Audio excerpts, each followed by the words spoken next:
Olá pessoal, eu sou o professor Rodrigo Kitizés, professor da Universidade Federal do Pará, onde eu coordeno o Laboratório de Engenharia de Software. E o objetivo aqui dessa aula, desse vídeo, é na verdade fazer um resumo da última unidade apresentada na disciplina de ICC, de Introdução à Ciência da Computação, ministrada agora nesse período letivo de 2016, para o curso de Administração. Então, essa unidade ela tem como título Gestão e Melhoria do Processo de Software e Serviços de TIC, Serviços de Tecnologia da Informação e Comunicação. E os slides mesmo vocês podem acompanhar aqui nesse vídeo. E tem um link para baixar a versão em PDF dos slides na descrição do vídeo. Bem, a ideia da agenda aqui desse conteúdo que foi preparado aqui para ser apresentado para vocês é discutir a relação entre TI e negócios. E no meio dessa discussão, tratar também da melhoria de processos de TI.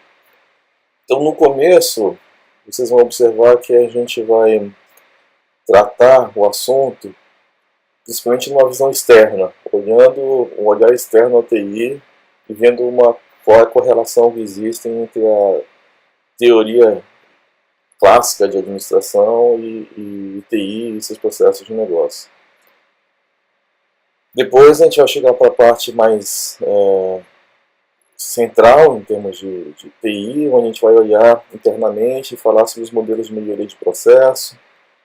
Vamos falar do modelo CMMI, que é o modelo norte-americano. Depois nós vamos falar sobre o programa MPSBR e comentar um pouco sobre as melhorias de processo de software e melhoria de processo de TI.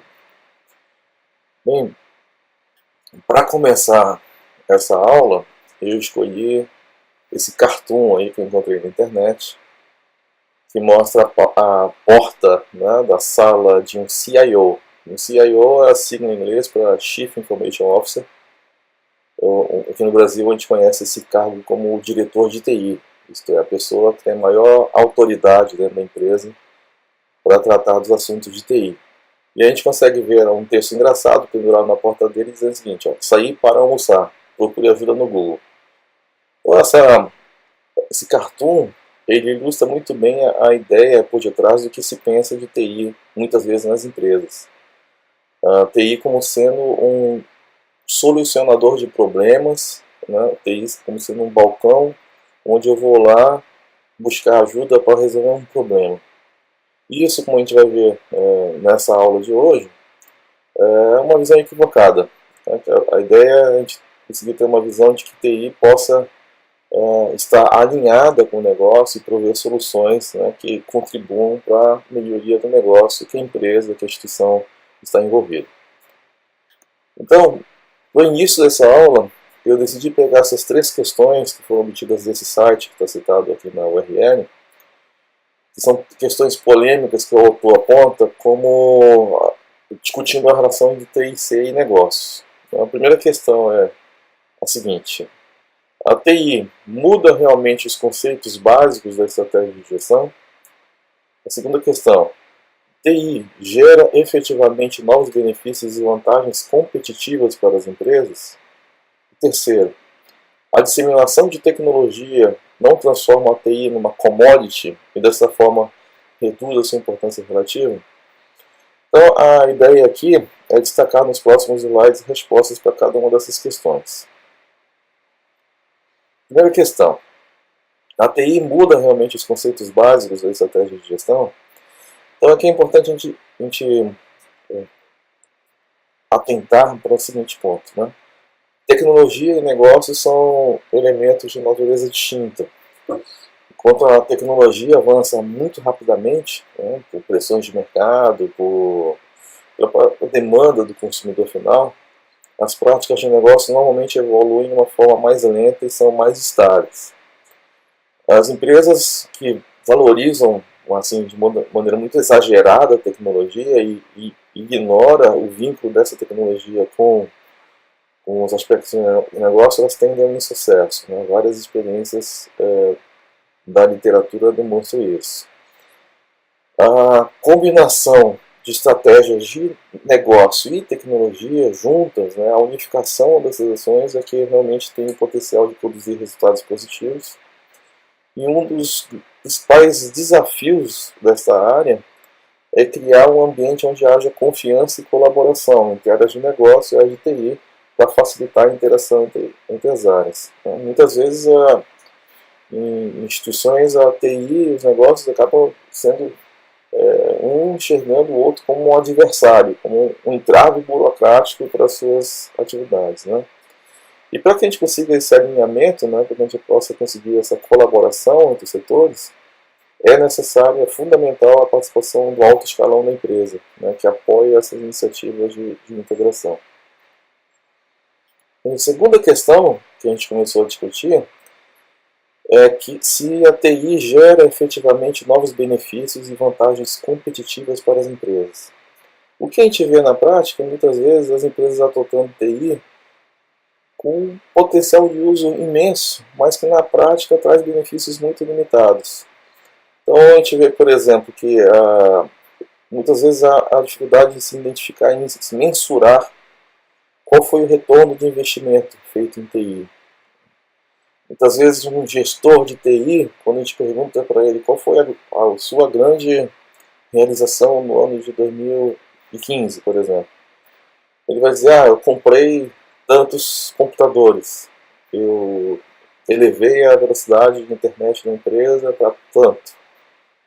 Então, se você tem um gestor de TI que fala dessa maneira, a gente está lidando com uma pessoa que está equivocada, né? Ela tem uma visão muito limitada apenas do seu próprio negócio, do seu própria área, e não enxerga, por exemplo, não está visualizando como é que TI realmente beneficia a instituição como um todo.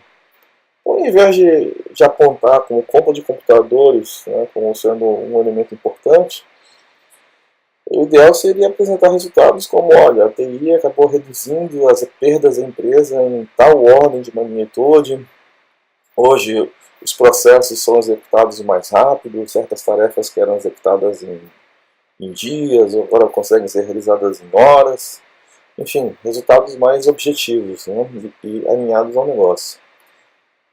E a TI é muitas vezes encarada como uma despesa por causa disso, né? Por essa postura equivocada dos gestores. Então, na verdade, a gente tem que enxergar a TI como um direcionador e um elemento que possa atuar na capacitação da empresa para que ela possa alcançar sucesso nas suas iniciativas estratégicas. Eu já comentei a questão do gerente de TI, né, que normalmente frequentemente eles não entendem no negócio, não buscam esse alinhamento estratégico. E também é importante observar que a alta direção da empresa muitas vezes não se envolve, né, nas principais questões de tecnologia, decidem delegar toda a tomada de decisão para o setor de TI, e isso acaba favorecendo o isolamento desse setor perante as outras áreas da empresa. E a terceira questão é se a disseminação, né, da tecnologia não transforma a TI numa commodity e dessa forma reduz a sua importância relativa. Então, para muitos hoje TI é commodity, né, é um produto, um serviço, um produto que é construído em massa, né, está na mão de todas as pessoas, qualquer pessoa hoje tem acesso a serviços e produtos de TI. E então a questão é que isto pode ser verdade se não houver, né, um papel significativo dentro da área de TI para que TI possa ser uma entidade transformadora da empresa, né, que consiga mostrar para a empresa o real potencial e colocar em ação esse potencial para beneficiar a empresa como um todo. Então aqui, esse slide aqui sintetiza, né, o pensamento das últimas questões, né, que foram apresentadas antes. Então a ideia é que o principal desafio é transformar TI em um agente transformador dentro das organizações, que atue, né, diretamente na tomada de decisão, deixando de ter apenas um papel de suporte nas organizações. Em outras palavras, a TI tem que deixar de ter o perfil apenas de solucionador de problemas e deve se tornar um provedor de soluções para a empresa. Acho que essa é a principal questão que resume bem a ideia desse slide. Bem, aqui eu relacionei para vocês um conjunto de itens que são desafios na gestão de TI. A minha ideia não é me aprofundar em todos esses tópicos aqui, mas é apenas tratar de maneira geral, né? Observem que muitos desses desafios estão ligados com o negócio, né, e com o planejamento estratégico da empresa. Então, primeira questão, né, como alinhar a TI com os objetivos da empresa? Como é que a gente faz isso? A necessidade de uma discussão, a necessidade de um planejamento, a necessidade de que a instituição se conheça, saiba quais são os seus objetivos e saiba o que a TI é capaz de fornecer para que a gente possa ter o casamento dessas iniciativas. Como elaborar o planejamento estratégico de TI? Ou seja, hoje muitas organizações públicas têm por obrigação, por causa de algumas iniciativas do governo federal, produzir um planejamento estratégico de TI. E esse planejamento estratégico tem que mostrar o alinhamento com os demais setores, etc. Então, não somente instituições públicas, mas instituições privadas também têm que se preocupar com isso. Como conciliar as diferenças do setor de desenvolvimento e de suporte? Então, muitas vezes a gente tem um setor de TI e lá dentro tem duas áreas principais, a área de desenvolvimento e a área de suporte, e mesmo dentro dessas áreas comuns, há algumas vezes diferenças, né, algumas situações de conflito, né, algumas diferenças, às vezes, irreconciliáveis envolvendo os atores. Como implantar os grandes sistemas corporativos, né? Então, muitas vezes as empresas usam como elemento de transformação a escolha, né, o desenho, a compra de uma solução corporativa. E quando se compra uma solução desse tipo, normalmente tem um efeito muito complexo na sua implantação na empresa. Então, como fazer isso? Isso envolve muita gestão. A questão de terceirização, né? Então, houve uma grande busca, né, por terceirização nos últimos anos, né? Ou seja, a ideia é que se algo não está funcionando bem na minha instituição, eu vou terceirizar, vou contratar um provedor de serviço que vai fornecer aquele serviço, vai fornecer aquele produto, né? Isso às vezes é natural, né? Por exemplo, se a minha instituição tem uma atividade fim que não é TI, não faz muito sentido investir uma grande estrutura de TI dentro da própria instituição, né? Muitas vezes vale a pena terceirizar. Então, isso tem que ser feito com cuidado, né? Independente de ser feita a terceirização ou não, há a necessidade da gestão, né? A necessidade de um bom acompanhamento, seja esses processos acontecendo internamente ou externamente. Assim como a questão da migração de serviços para a nuvem, né? Hoje em dia, por exemplo, está muito claro que alguns serviços são commodity e que levar para a nuvem trazem algumas vantagens. Por exemplo, e-mail, né, um servidor de e-mail. Então, manter um servidor de e-mail, manter uma equipe responsável por gerenciar o e-mail e armazenar as informações, e controlar spam, senhas de usuário, etc. Isso tem um custo elevado. Então, muitas vezes a gente contrata um serviço de algum operador internacional, nacional, que fornece serviço de e-mail, e a gente acaba tendo um retorno de investimento mais positivo para a empresa. Quando a gente fala em gestão, a gente precisa ter, muitas vezes, a gestão dirigida por resultados, né? Então, como é que a gente vai medir o desempenho do setor de TI para que essa medição gere os indicadores e, a partir daí, fornecer instrumentos que a gente consiga saber qual é o retorno do investimento, né? Igual a ROI, né? Como é que daquele recurso que é investido em TI, o quanto aquilo está retornando em benefício da empresa. Por fim, a questão de seleção de fornecedores, né? Ou seja, com quais critérios a gente deve usar como seleção de fornecedores. Muitas vezes a gente usa como critério principal apenas o preço, mas a gente precisa muitas vezes muito mais outros elementos para selecionar fornecedores. E por último, quais as diferenças que existem entre o setor público e privado?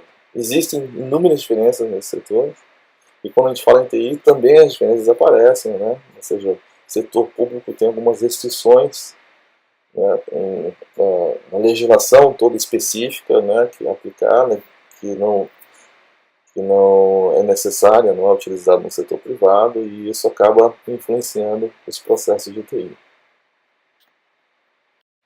Bem, agora nós vamos falar sobre como é que evoluiu o estudo das organizações e como é que isso afeta a integração com o TI. No curso de administração, alguns de vocês já, certamente já estudaram e outros ainda vão estudar, um tópico muito importante que é a questão da teoria clássica ou científica da administração, que foi resultado de vários estudos, né, que foram publicados no início do século XX, em que a direção principal é que a administração de uma empresa era direcionada em função da racionalização dos recursos disponíveis. Então, uma série de autores importantes publicaram na época, Taylor, Ford, Fayol, etc. Então, eu destaquei aqui dois, por exemplo, Taylor, como executar o trabalho a partir da observação dos tempos e movimentos das atividades fabris. Então, Taylor propôs que a gente conseguisse ter maior produtividade nas empresas a partir do momento que eu observasse os processos da empresa de tal maneira para reduzir o esforço, o deslocamento, toda a energia gasta na execução dos processos. A gente vê, por exemplo, a influência do trabalho de Taylor frequentemente quando a gente usa um computador. Né? A tela de um computador, a tela do Windows, do Macintosh, eles reproduzem uma mesa de trabalho. Né? A ideia é que a gente tenha acesso rápido às pastas, às ferramentas, à lixeira, né? Todos os elementos ali estão reproduzindo uma mesa de trabalho para que a pessoa não precise, em tese, se levantar, né, para realizar a tarefa dela. Tudo está disponível à mão dela, à mão da própria profissional. Então, esses trabalhos, né, refletem a realidade dos negócios do início do século XX. A gente tinha, nessa ocasião, né, um comércio, havia um ciclo comercial previsível, né, desde a elaboração do produto até o tempo que ele poderia ficar no mercado, né, durante muito tempo. Então havia um tempo considerável para elaborar um produto, para o produto ficar no mercado durante muito tempo. O crescimento constante da economia e do ciclo comercial e também uma baixa concorrência, né? Poucas empresas produzindo muitos produtos em grande quantidade com demanda do mercado consumidor. Então aqui a gente tem a visão verticalizada do negócio. Né? Quando a gente enxerga um organograma de uma empresa, a gente está enxergando a divisão daquela empresa em setores, né? Desde o nível mais alto, que é o nível estratégico, até o nível operacional, que é nas folhas daquela árvore, né? Daquela árvore hierárquica. E o desempenho da empresa era determinado pelo somatório, né, do desempenho das competências individuais de cada uma das unidades organizacionais envolvidas. Bem, a grande parte das empresas são organizadas assim, hoje em dia ainda, e quando a gente começa a tratar em atividades, em processos que são transversais à organização, a gente vê que esse tipo de organização das empresas já não começa a funcionar muito bem. Então vejam, por exemplo, nessa figura, em que a gente vê uma típica ilustração de um processo que passa por vários setores dentro de uma empresa. O que acontece nesse caso aí? Nesse caso, muitas vezes, cada um desses setores, eles não conseguem ter uma visão do todo. Né? Então, se a gente está, por exemplo, representando aqui uma venda que está acontecendo para um cliente, a gente não tem uma visão do todo. Né? Cada uma parte da engrenagem trabalha para que esse processo possa acontecer, para que o pedido possa ser atendido, para que uma venda possa ser realizada, possa ser concluída, mas que a gente não tem uma integração. Né? Por quê?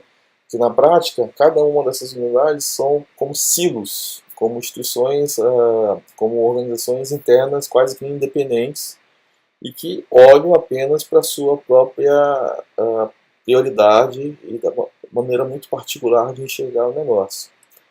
Então, a ideia desse efeito silo, né, provoca isolamentos que acabam fazendo com que a instituição não tenha grande eficiência para lidar com negócios dirigidos por processos.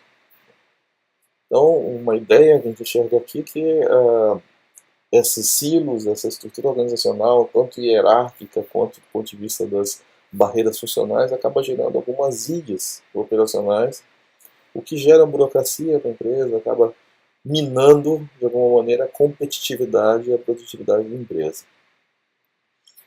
No cenário atual, a ideia é que a gente enxerga que esse tipo de estrutura acaba apresentando dificuldades porque ela não reflete, né, a sequência lógica, natural dos processos de negócio. O trabalho acaba sendo dividido em tarefas menores e essas tarefas menores acabam sendo pulverizadas dentro da instituição e a gente precisa ter um grande esforço para coordenar as tarefas do grande número de interfaces entre cada setor tem dentro da instituição. Num cenário ideal, a gente poderia pensar, né, numa instituição dirigida por processos, que é uma ideia corrente na administração de empresas. Em que, em vez de pensar daquele ponto de vista hierárquico, né, em divisão em setores, a gente pensar assim, como os processos vão acontecendo na empresa. Um exemplo aqui é que todos os processos que são transversais à instituição, ou seja, que atravessam a instituição de maneira horizontal, acabam sofrendo disso. Então, um exemplo é que, por exemplo, se a internet, a rede interna da empresa deixa de funcionar, um software de gestão, uma coisa assim, a empresa acaba parando, né? Porque, embora a falha aconteça em um ponto específico da instituição, mas acaba afetando toda a instituição completamente. Nem sempre é possível a gente alterar a empresa e repensar seus processos e estruturas organizacionais. Né? Isso acontece porque, muitas vezes, a cultura, a questão das resistências às mudanças, às vezes a legislação, né? Às vezes eu preciso mudar a legislação para fazer isso. Então, muitas vezes eu tenho que usar essa estrutura organizacional com TI, mas tendo em mente, né, das dificuldades e limitações que a gente pode enfrentar por aí. Esse slide aqui é um material da Computer World, na verdade é um resultado de uma entrevista com o vice-presidente do Gartner, aqui da América Latina, e coloca uma situação muito típica, né, que mostra esse cenário que a gente tem aí. Ele fala que tem dois tipos de diretores de TI. A diferença entre eles é possível descobrir quando eles se apresentam. Né? O primeiro se apresenta falando do orçamento, do número de funcionários e qual fornecedor ele é o usuário. Fornecedor de equipamentos, fornecedor de equipamento de rede, fornecedor de internet, etc. Então eles estão utilizando apenas para suas próprias atividades e operacional. O segundo tipo de diretor de TI é aquele que se apresenta dizendo, olha, aumentamos o fluxo de caixa em 30%. Então as credenciais dessa pessoa aí são os resultados para a empresa e isso indica, né, que é uma empresa que buscou o alinhamento dos negócios com TI. Em toda essa introdução sobre negócios de TI, negócios e TI, teve o objetivo de alertar vocês sobre a questão que a gente precisa muitas vezes pensar fora da caixa, né, e olhar para a instituição, para a organização de uma maneira diferente. O TI precisa olhar para a organização de uma maneira diferente, entender as suas necessidades. E a instituição muitas vezes tem que olhar para a TI também de uma maneira diferente, enxergar, né, que a TI pode fornecer muito mais do que apenas um acesso à internet, acesso a serviços de impressão e coisas do tipo. Agora nós vamos olhar um pouco mais para dentro de TI e falar sobre a questão de melhoria de processo de software. Na verdade, eu acredito que esse assunto, melhoria de processos, é um assunto de interesse geral para vocês, na área de administração. Eu não vou me ater muito aos detalhes técnicos de processo de software e processo de TI, mas vou comentar de maneiras mais geral, principalmente os aspectos de gestão, para que vocês possam perceber como isso vem acontecendo e como é que, de alguma forma, isso vem repercutindo em outras áreas que não de TI. Então, aqui a gente está revisitando, relembrando, né, um conceito que já foi tratado numa aula passada. Né? Existe um foco no processo, esse foco em processos, em melhoria de processos, um foco que começou a ser direcionado a partir do final do século XX, em que muitas vezes as instituições começaram a pensar que, olha, em vez de eu examinar o meu serviço, examinar o meu produto, né, que sai, né, como resultado da minha empresa, eu vou olhar para o processo que resulta naquele produto, que resulta naquele serviço. De tal maneira que eu consigo, se eu interfiro no processo, eu consigo interferir na qualidade desse produto final. Então, se geralmente a gente tem problemas nos processos das empresas, esses problemas acabam se refletindo de alguma forma dentro do produto final elaborado, construído pela empresa. Então, isso foi não apenas em TI, em linhas gerais, alguns de vocês devem conhecer, já ter ouvido falar na ISO 9000, que é uma norma de gestão de processos geral, adotada por empresas de mais diversos ramos, né, de atuação, e que acabou repercutindo, né, acabou tendo uma atenção especial pela comunidade de software. Então aqui eu queria comentar com vocês que o setor de software ele vive numa chamada crise do software, né, que foi diagnosticada desde a partir do momento em que software começou a ser desenvolvido e a indústria de software não conseguiu atender a demanda do mercado consumidor, né? Então a demanda pelo mercado consumidor por software é muito grande e a capacidade da indústria em atender essa demanda era muito pequena. E a indústria de software tem, historicamente, lida com uma série de problemas. Aqui a gente está falando sobre uma estatística do Standard Group, mas que os números aí acabam não mudando com o passar dos tempos, né? Muito dinheiro é gasto na manutenção dos sistemas existentes, muito dinheiro é gasto também na correção, né, de software e muitas vezes os produtos não são entregues nos prazos acordados, não são entregues, não atendem às demandas do próprio usuário, né? Enfim, existem várias discussões sobre a causa da crise do software. Eu só queria pontuar para vocês que hoje já existem ferramentas muito sofisticadas, já temos linguagem de programação muito produtivas, etc. E o problema em geral, na maioria das vezes, é um problema na gestão e nas pessoas, né? Na coordenação e comunicação das atividades envolvidas dentro do processo. Também houve uma evolução significativa do cenário de software, e a gente tem que destacar aqui que antigamente o desenvolvimento de software era uma atividade solitária, basicamente uma pessoa conseguia desenvolver um produto inteiro, né? Essa única pessoa tinha um domínio total da tecnologia que estava envolvida. O cliente, por outro lado, não tinha domínio qualquer sobre a tecnologia envolvida. Muitos dos produtos feitos naquela época eram produtos relacionados apenas com as atividades meio do cliente, a folha de pagamento, controle de estoque, controle de patrimônio, etc. Então, se um sistema de controle de patrimônio, por exemplo, tem uma falha, deixa de funcionar, está inoperante, isso gera algum transtorno para a instituição, mas é um transtorno limitado. Diferentemente, por exemplo, de uma loja online, que se a venda deixa de operar, a empresa deixa de faturar, né? É um efeito mais devastador para a instituição. Então, o desenvolvimento de software era considerado uma arte naquela ocasião. Hoje em dia, a gente tem esses produtos de software cada vez mais complexos, envolvendo diversos profissionais com especialidades, né, bastante distintas. O cliente já possui domínio acerca da tecnologia, o software já é feito para atividades fim, né, e muitas vezes, hoje o desenvolvimento de software já é considerado, né, um produto de engenharia, né, da engenharia de software. Ou seja, existe um processo disciplinado, né, para que o produto possa ser construído atendendo às restrições de prazo, de orçamento fundamentalmente atendendo às demandas do cliente.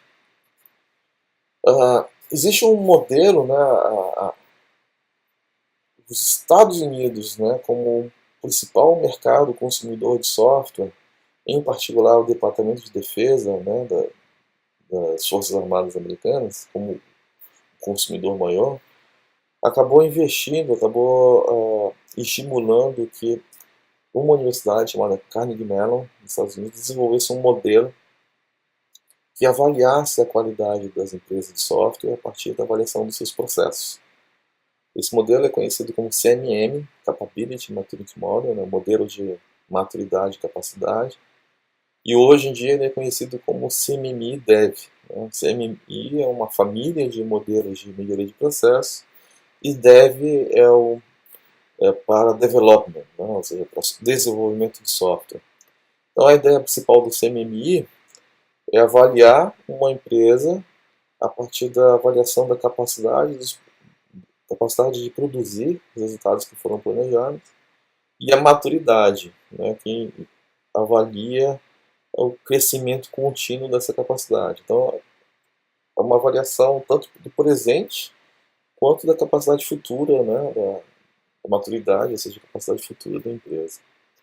E nesse tipo de avaliação, que é feita pelo CMMI, a qualidade na definição do processo é um elemento fundamental, né, para que a empresa possa alcançar os estágios ou os níveis de maturidade que o CMMI define. Então, aqui uma síntese, né? Quando a gente fala em processos imaturos, né, isso a gente pode até generalizar, não somente em software. Quando a gente tem um processo imaturo numa empresa, a gente tem muita improvisação, a gente tem uma dependência forte de alguns profissionais. Tem aqueles profissionais que frequentemente são sacrificados, que dão uma dose extra de esforço para que as coisas efetivamente aconteçam na empresa. A empresa lida com a indisciplina, né? O processo não é disciplinado. Então, como consequência que a produtividade é baixa, é difícil prever a qualidade dos produtos, dos serviços, tem os altos custos de manutenção e quando a gente vai adotar uma nova tecnologia, a gente tem um risco que a gente não tem parâmetros, elementos para fazer uma avaliação, nem como trabalhamos hoje em dia, muito menos como a empresa eventualmente vai trabalhar usando uma nova tecnologia. Quando a gente olha por outro lado, né, para a maturidade, né, então a gente está falando de uma empresa em que o processo é conhecido por todos, a gente tem um apoio visível da alta administração da empresa, a gente consegue fazer auditagem de quão fiel é aquela tarefa, aquele projeto que eu estou conduzindo em relação ao processo padrão da empresa, né, se existe fidelidade entre processos e projetos. Eu tenho medidas, né, eu consigo medir o produto, consigo medir o processo, por exemplo, eu consigo medir o defeito, a quantidade de defeitos de um produto que foram encontrados, o percentual de retrabalho, quantas vezes, quantas horas foram gastas corrigindo problemas, e a adoção de novas tecnologias consegue acontecer de uma maneira disciplinada. Quando a gente tem, como consequência, quando a gente tem processos estabelecidos, uma empresa madura do ponto de vista de processos, então a gente consegue enxergar papéis e responsabilidades claramente definidos, a gente consegue acompanhar a qualidade do produto, né, e satisfação do cliente, e as expectativas, né, para custos, cronograma, funcionalidades e qualidade são frequentemente alcançadas. É importante observar aqui que, obviamente, que o esforço na área de processo tem que estar alinhado com o negócio da empresa. Então, de pouco adianta, né, a empresa ser madura do ponto de vista de processos de TI, mas se os processos de negócio da empresa não estão definidos ou não estão alinhados na mesma direção dos processos de TI, a empresa está gastando, né, energia, esforço, dinheiro na direção errada, muitas vezes. Então aqui esse quadro sintetiza, né, o que são organizações maduras e imaturas do ponto de vista de processo. Tá? Alguns elementos, olha, eu tenho uma organização madura, uma base histórica, muitas vezes, né, sei qual é o desempenho da empresa, qual a produtividade, qual é a taxa média de defeitos dos produtos que saem da minha fábrica. Né, a questão da comunicação, né, destacando um outro ponto aqui, a comunicação entre gerentes desse grupo acontece frequentemente, né, em marcos já previamente estabelecidos, enquanto que numa organização imatura muitas vezes acontece de maneira apenas reativa para resolver um problema, né, para resolver uma crise. Bem, essa figura aqui é uma figura clássica que mostra os vários níveis, né, os estágios de maturidade do CMMI. Né, CMMI hoje desenvolvido e mantido pelo CMMI Institute, mas que originalmente surgiu na Universidade de Carnegie Mellon, né, no Instituto de Engenharia de Software. Então vocês veem que são 5 níveis, né, A gente tem aí um nível inicial, que é um nível que não há uma certificação, não há uma avaliação. A partir do nível 2, repetível, que há avaliação, há processo de certificação oferecido pelo CMMI Institute. Então a gente tem aqui um processo de crescimento. No começo são organizações caóticas, depois a gente vai para o nível repetível, onde é introduzida uma disciplina repetível dentro da instituição, os processos se repetem. No nível 3, o processo já está definido, então já existe uma padronização maior. No nível gerenciado, a gente já tem uma previsibilidade acerca dos resultados da instituição. E no nível otimizado, é uma empresa que já trabalha com melhoria contínua, é uma empresa que trabalha em continuamente melhorar seus processos, né, para atender, para ser mais produtiva, para ser mais econômica, etc. Então aqui eu tenho os slides discutindo cada um desses níveis, né? O primeiro nível, nível inicial, todas as empresas normalmente começam nesse nível, e é o nível do caos, né? O sucesso eventualmente acontece nas empresas, nos projetos das empresas, mas porque acontecem esforços heróicos de pessoas da empresa, né? E quando acontece uma crise, a organização normalmente abandona qualquer procedimento que eu tinha definido anteriormente e reverte à produção, propriamente dita. Bem, o nível 2, o nível repetível, a gente já tem gerência de projetos implantada na empresa, né? O foco aqui é na gerência de projetos, no controle dos requisitos do software, e a gente já tem um controle de mudanças, né? De tal maneira que, como o software passa frequentemente por mudanças, essas mudanças são registradas e acompanhadas dentro da organização. Então, normalmente a empresa consegue cumprir seus prazos, orçamentos, consegue ter um sucesso, mas por aplicação de gestão de projetos básica, nada muito específico da área de software, mas em linhas gerais atendendo aos aspectos de gerência de projetos. O foco aqui está muito na parte de gestão e não atua muito lá na parte de desenvolvimento de software propriamente dito. Então a gente diz muitas vezes que se os gestores, né, se os gerentes, de alguma maneira eles saem da empresa, muitas vezes a empresa cai por terra, todos os esforços de melhoria de processo. Entendam, tá, que esses resultados são acumulativos, ou seja, quando eu chegar no nível 3, por exemplo, no nível definido, a gente já está falando em obter os resultados obtidos com o nível anterior e acrescentar resultados adicionais. Então, no nível definido, a gente tem normalmente um grupo de pessoas que pensam em um processo. O processo ele foi definido, foi institucionalizado na empresa e tem um grupo de pessoas, né, que estão pensando naquele processo, pensando nas práticas que estão no processo, nas atividades, etc. Ainda a gente não tem uma avaliação, né, nesse nível, não é exigido que a empresa avalie a sua eficiência, né, de maneira formal. No nível 4, já tem uma ênfase na coleta de métricas, né, e o objetivo dessa coleta de métricas é acompanhar tanto o produto quanto o processo e verificar quão eficientes estão esses processos e quão bons são os produtos, né, são resultantes. Então a gente consegue, a partir daí, ter uma análise, né, de melhoria com base em indicadores, né, quantitativos muitas vezes.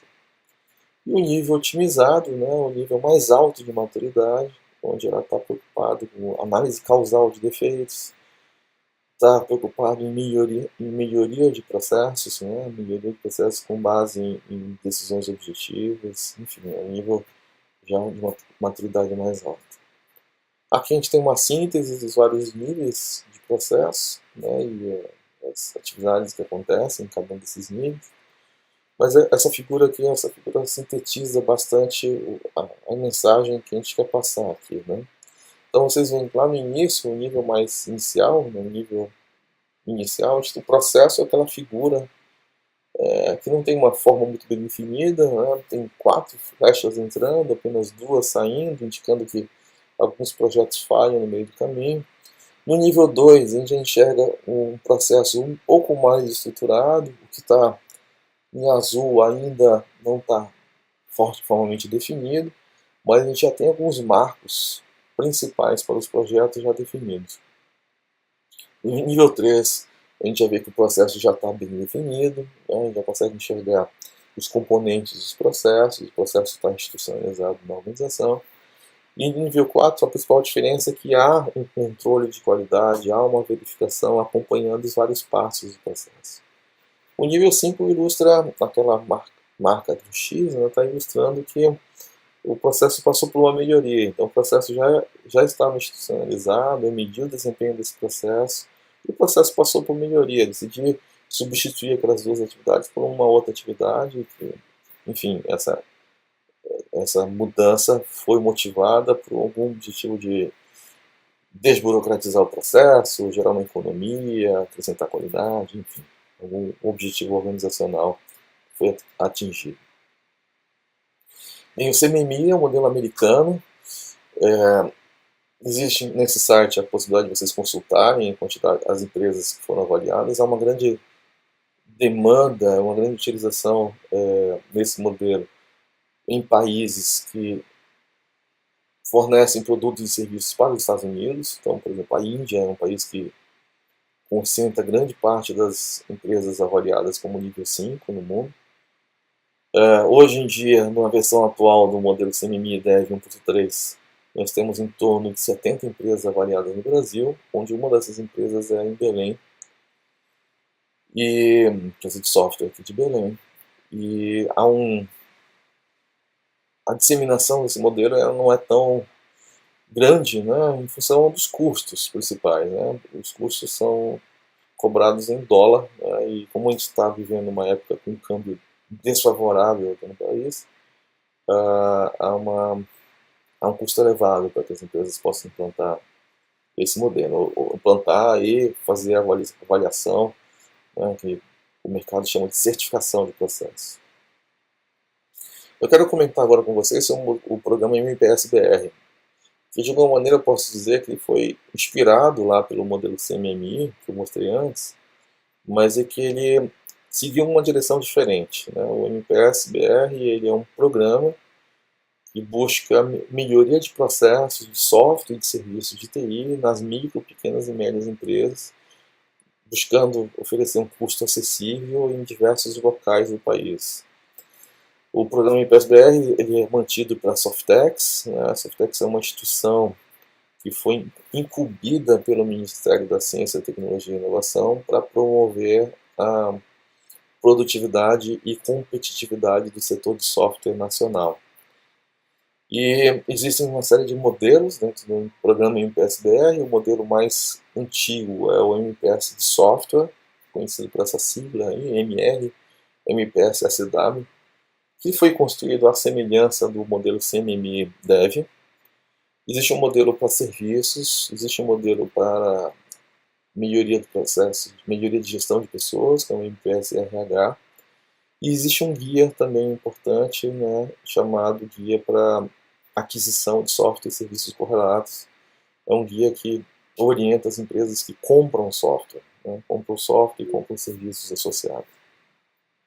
Então, essa figura aqui sintetiza o esforço que a equipe do programa MPS-BR teve para construir esse modelo. Né? Então, o modelo, por exemplo, o modelo de software, vamos observar, eles buscaram a compatibilidade desse modelo com o modelo americano, CMMI-DEV.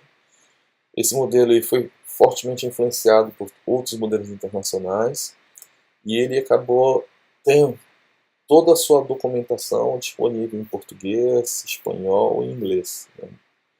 E a partir dele surgiu o modelo para serviço, a partir dele serviu o guia de aquisição de software e também o guia para o modelo de gestão de pessoas.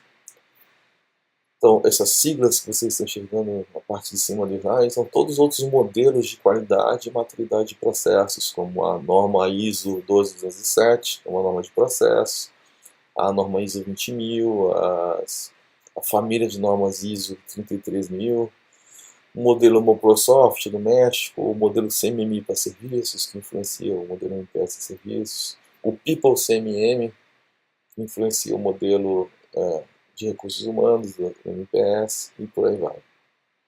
Nosso foco, por enquanto, é no modelo de gerência de melhoria de software, né? Então, esse programa de software ele foi criado em dezembro de 2003 com os objetivos de ser, ter um modelo nacional voltado, né, às características de empresas pequenas, né, aqui no país, e um modelo de negócios para que esse modelo pudesse ter uma boa capilaridade, estar disponível em todas as regiões do país, para que ele pudesse ser realmente disseminado e conhecido pelas instituições. Então, o modelo MPS de software foi o primeiro a ser divulgado, ele tem conformidade com as normas ISO 12207, 15504, é compatível com o nível CMMI e Dev, então vocês vão ver daqui a pouco um slide que mostra a relação entre os níveis de maturidade do CMMI com os níveis do MPS e foram construídos de acordo com a realidade das micro e pequenas empresas brasileiras. Então essa figura que eu estava falando para vocês, onde vocês conseguem ver do lado esquerdo os níveis MPS, do nível A até o G, que são níveis que as empresas podem ser avaliadas, e do lado direito vocês conseguem ver a compatibilidade com os níveis do CMMI. Então, só olhando para a figura, vocês conseguem enxergar que a quantidade de degraus é maior no modelo brasileiro, e esse foi um propósito, né, de tentar reduzir a complexidade do modelo CMMI. Então, por exemplo, o nível CMMI2 ele é dividido em dois níveis no modelo MPS, que são o nível G e o nível F. Na verdade, o F é o compatível com o CMMI2. Então, a ideia é que o degrau era muito alto do modelo CMMI, então eles decidiram fatiar, né, a equipe que propôs o modelo, fatiou em degraus menores, de tal maneira que a escalada da empresa consiga acontecer de maneira mais fácil, né, e menos custos, né, menos energia sendo despendida. Então a empresa, por exemplo, pode implementar inicialmente o nível G, que é parcialmente gerenciado, com gerência de projetos, gerência de requisitos, obtém a sua avaliação, eventualmente obtém resultados, etc. E aí pode partir para o nível F. Aí o nível F é compatível com o CMMI 2. Então, eventualmente, ele pode buscar a certificação do CMMI 2 e uma avaliação no MPS nível F. Também é importante observar que o MPS é compatível com o CMMI, mas o MPS acrescentou alguns processos que não existem no processo, nos processos do CMMI, nos resultados do CMMI. Então, a gente pode olhar, por exemplo, a questão da gerência de portfólio de projetos, que é aquela capacidade da empresa em entender os vários portfólios que estão sendo executados simultaneamente na empresa. Isso existe no MPS, mas não existe no CMMI. Ok, então aqui eu destaco aqui nesse slide o propósito do processo de gerência de projetos. Vocês podem ler mais detalhes sobre isso nos guias que estão disponíveis na página do Softex sobre o assunto, gerência de requisitos. Então vamos nos ater aqui a esses números das avaliações. Essa tela, né, esse resultado aqui, mostra que a gente tem em torno de 700 empresas que foram avaliadas pelo modelo MPS de software em toda essa história. Vocês vão poder enxergar na tabela a divisão por anos, né, em que as avaliações aconteceram, e por região, né, região centro-oeste, nordeste, norte, sudeste e sul, e também algumas avaliações que aconteceram em outros países. Então a gente consegue observar que a região norte, embora já tenha uma menor concentração de empresas que foram avaliadas, né, mas isso cresceu significativamente nos últimos anos. Hoje já temos aproximadamente 20 empresas avaliadas e que é um modelo que realmente conseguiu se espalhar por todas as regiões do país. Eu quero comentar agora com vocês um pouco sobre modelos de maturidade de serviços de TI.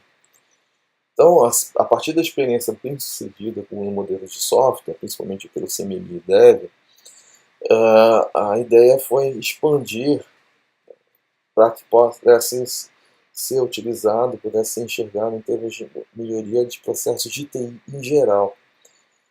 Então, como que processos de TI são diferentes dos processos de software, para começar? Então, o processo de software é um processo normalmente muito mais longo, né, dirigido a projetos em que eu vou desenvolver um produto, vou desenvolver uma versão nova de um produto, vou construir uma funcionalidade.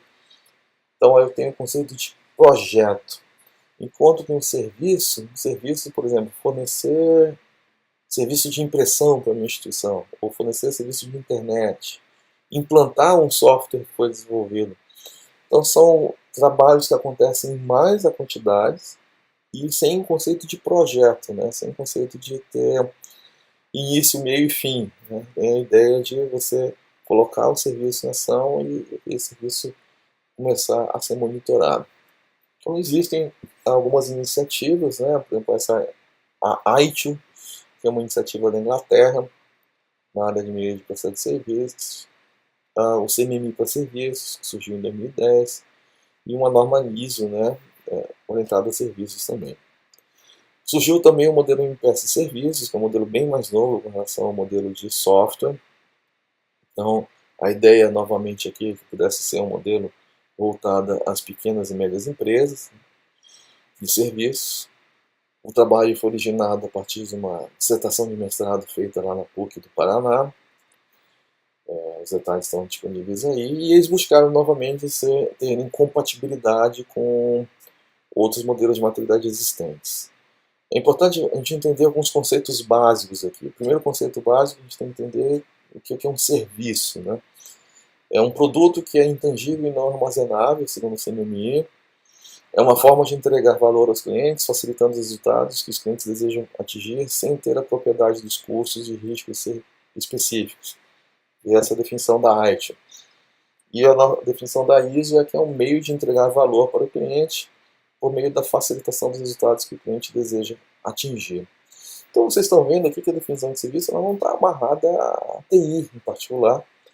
Na verdade é uma definição bastante genérica e por isso muitas vezes até empresas de outros ramos, não de TI, buscam essas certificações que surgiram na área de TI. Por exemplo, empresas de hotelaria, de hospedagem, muitas vezes buscam avaliação, né, como a CMMI para serviços, para organizar, para certificar os seus serviços. Né? Então aqui esses slides apresentam uma série de outros conceitos, eu vou pular esses conceitos aqui com vocês, tá? Gerenciamento de serviços, provedor de serviços, etc. Tenho em mente, por exemplo, que se eu vou oferecer internet para a minha empresa, então normalmente eu tenho que contratar um serviço, um provedor de internet que vai fornecer internet para o meu prédio e da internet que chega no meu prédio eu vou distribuir aquele sinal de internet dentro da minha instituição. Então eu tenho os dois serviços, eu tenho o serviço que está sendo oferecido para aquele meu fornecedor e tem o serviço que eu estou fornecendo para o meu cliente.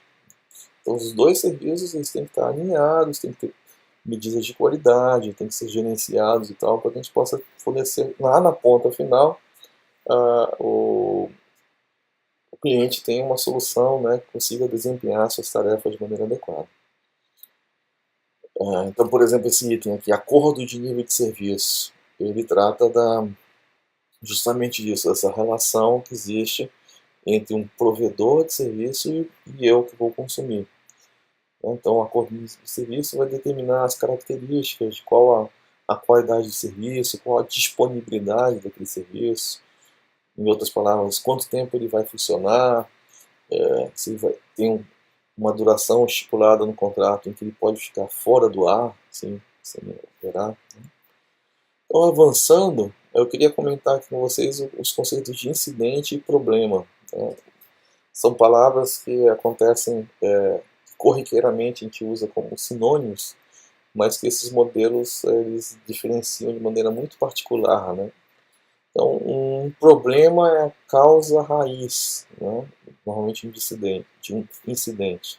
Então, aqui nesse slide eu apresento um cenário que serve para descrever a diferença entre esses dois conceitos. Então, problema versus incidentes. Você está dirigindo o carro e o pneu do carro fura.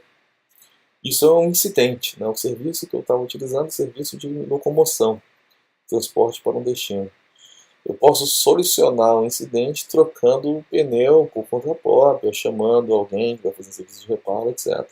Quando eu troco o pneu, o que normalmente eu faço? Eu pego o pneu step, coloco no lugar e o pneu que está furado eu começo a andar com ele. E agora eu tenho um problema, que é a causa, né, de possíveis incidentes que podem surgir. Eu estou rodando com o pneu step, porque se furar um novo pneu e eu estou com o meu step furado, eu não vou poder mais andar com o carro, né? Eu não vou poder mais me locomover. Então, para solucionar o problema, eu preciso consertar ou substituir o pneu que foi furado. Eu tenho outro exemplo aqui, envolvendo carro também. Eu estou dirigindo o carro e o pneu está careca, está desgastado, etc. Então, isso é um problema. Tá? Se eu continuar nessa condição, eu estou propenso a ter um incidente. Então, a ideia do modelo de melhoria de processo de serviços, né, tem uma estrutura semelhante ao modelo para software.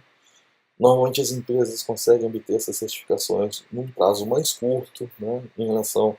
O mercado trabalha normalmente com um prazo de 9 meses para uma empresa conseguir uma certificação de software no nível G, enquanto que no nível de serviço, se a empresa já está estruturada, em bem menos tempo, em 3 meses, ela consegue a certificação no nível G. Ele é um modelo mais novo, né? Então os resultados ainda estão sendo consolidados, a gente não pode comparar os resultados do modelo MPS de serviços com o modelo de software, mas só para vocês terem uma ideia geral, eu tenho um quadro mostrando que aproximadamente 30 empresas foram avaliadas atualmente no modelo MPS de serviço. Novamente, esses dados são de agora, de setembro de 2016. Bem, terminei meu conteúdo, né? E aqui eu queria só comentar um pouco as questões do exercício de avaliação que eu apresentei para vocês. Então, a primeira questão eu coloquei a seguinte: olha, considere a seguinte afirmação. Um dos principais desafios do setor de TI nas organizações é deixar de ser somente um solucionador de problemas e se tornar um provedor de soluções para a empresa. Eu peço que vocês expliquem e comentem essa afirmação.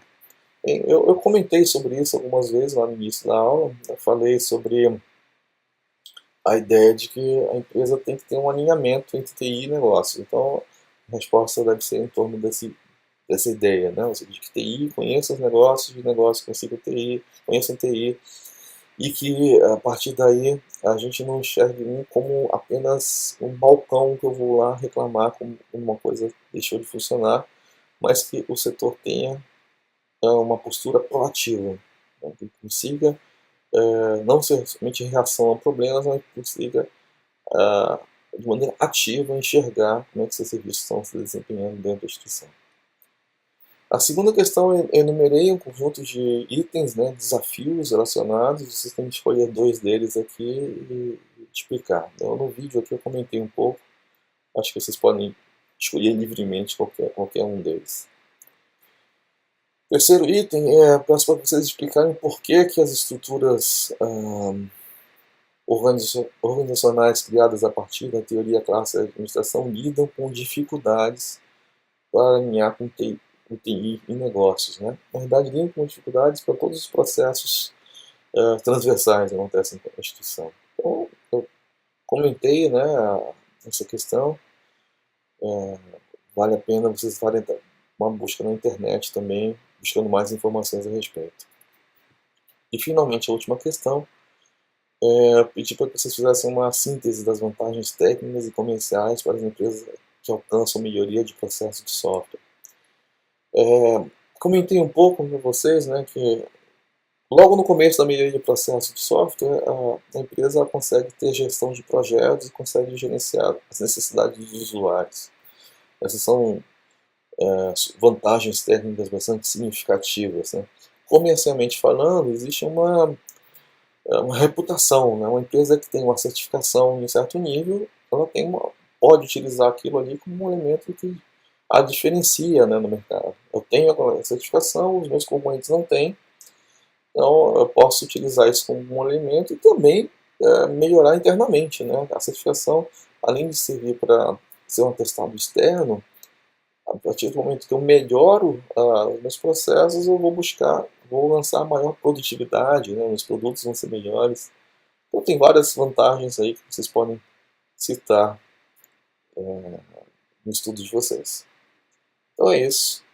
Novamente, agradeço a atenção de vocês e me coloco à disposição para tirar eventuais dúvidas. Obrigado.